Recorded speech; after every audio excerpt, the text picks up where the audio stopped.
Hepimizin aklında dönüp dolaşan o temel soruya bir dalalım mı? Biz kimiz? Bizi ne motive ediyor? Şöyle bir düşününce çoğu insan içten içe bencil olduğumuza inanır değil mi? Sanki bu binlerce yıldır değişmeyen bir gerçekmiş gibi. Herkes önce kendini düşünür, lafı dilimize pelesenk olmuştur. Ama acaba hikayenin tamamı gerçekten bu mu?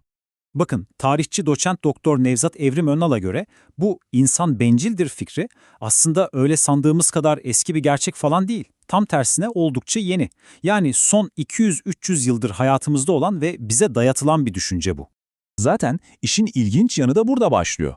Bu fikir ne hikmetse tam da modern kapitalizmin yükselişiyle birlikte popülerleşiyor. Yani aslında egemen sınıfın kendi çıkarları için sergilediği bencilliği ama herkes böyle, bu insan doğası diyerek normalleştirmesine, meşrulaştırmasına hizmet ediyor. Çok zekice değil mi? Aslında olayın özü şu: İnsanlık tarihinin ezici bir çoğunluğunda bizler fiziksel olarak oldukça zayıf varlıklardık. Bizi hayatta tutan şey birbirimizle çatışmak değil, tam tersiydi. İşbirliği yapmak, dayanışma göstermek. Başka türlüsü mümkün değildi. Mesela ıssız bir adaya düşen bir grup çocuk hayal edin. Aklımıza hemen ne geliyor? Sineklerin Tanrısı romanındaki gibi bir kaos, bir vahşet. Ama bu sadece bir kurgu. Peki ya gerçeği? Gerçekte Tonga'da bir adaya düşen 6 çocuk tam 1,5 yıl boyunca birbirlerine kenetlenerek inanılmaz bir ekip çalışması ve dayanışmayla hayatta kaldılar. İşte bu gerçek hikaye o karamsar kurguyu tamamen yerle bir ediyor. Tarihin uzun yolculuğuna baktığımızda da tablo çok net. Milyonlarca yıl boyunca avcı toplayıcıydık ve işbirliği bizim temel kuralımızdı. Ne zamanki tarım devrimiyle birlikte birileri diğerlerinin emeği üzerinden yaşamaya başladı, yani sınıflı toplumlar ortaya çıktı, işte o zaman o büyük yarılma yaşandı. Ve bencillik fikri de tam bu dönemden sonra filizlenmeye başladı. Günümüze gelelim bakalım, bu fikir üzerine nasıl bir dünya inşa edilmiş? Günümüz toplumu tek başına, sıfırdan zirveye tırmanan dahi bireylerin hikayelerine tapıyor resmen. Ama bu kendi kendini yaratan dahi efsanesinin arkasına bir bakalım mı? Mesela Elon Musk. Hikayenin anlatılan yüzü var, bir de anlatılmayanlar.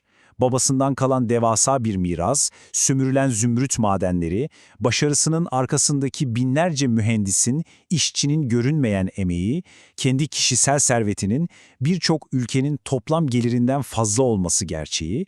Yani gördüğünüz gibi bu pek de tek kişilik bir başarı öyküsü değil. İşte bu modern sistemin yaptığı tam da bu. Başarıyı da başarısızlığı da tamamen senin kişisel meselen gibi gösteriyor. Toplumdaki devasa eşitsizlikleri, adaletsizlikleri görünmez kılıyor ve herkesi kendi mücadelesinde yapayalnız bırakıyor. Şu rakama bir bakın. 9 milyon.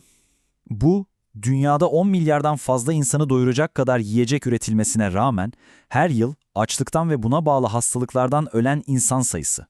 Bu korkunç rakam bize neyi gösteriyor? Sorunun kaynak yetersizliği olmadığını, sorunun bizim doğuştan bencil falan olmamamız olmadığını, sorunun insanı değil kârı önceleyen, adaletsiz bir dağıtım sisteminde olduğunu haykırıyor. Bütün bu sisteme rağmen içimizdeki o gerçek doğa ne zaman ortaya çıkıyor biliyor musunuz? Kriz anlarında. Bir deprem olduğunda, bir sel felaketi yaşandığında. İnsanlar nasıl da içgüdüsel olarak bir araya geliyor, elindekini avucundakini paylaşıyor, birbirine yardım ediyor. O işbirlikçi doğamız işte orada, hala dipdiri duruyor. O zaman sormamız gereken son soru şu: madem ki bizim gerçek doğamız dayanışma ve işbirliği, bunu yaşamak için neden hep bir felaketi beklemek zorundayız? Bu güçlü ve birleştirici içgüdümüz üzerine kurulu bir toplumu her gün, her an yaşamak mümkün değil mi?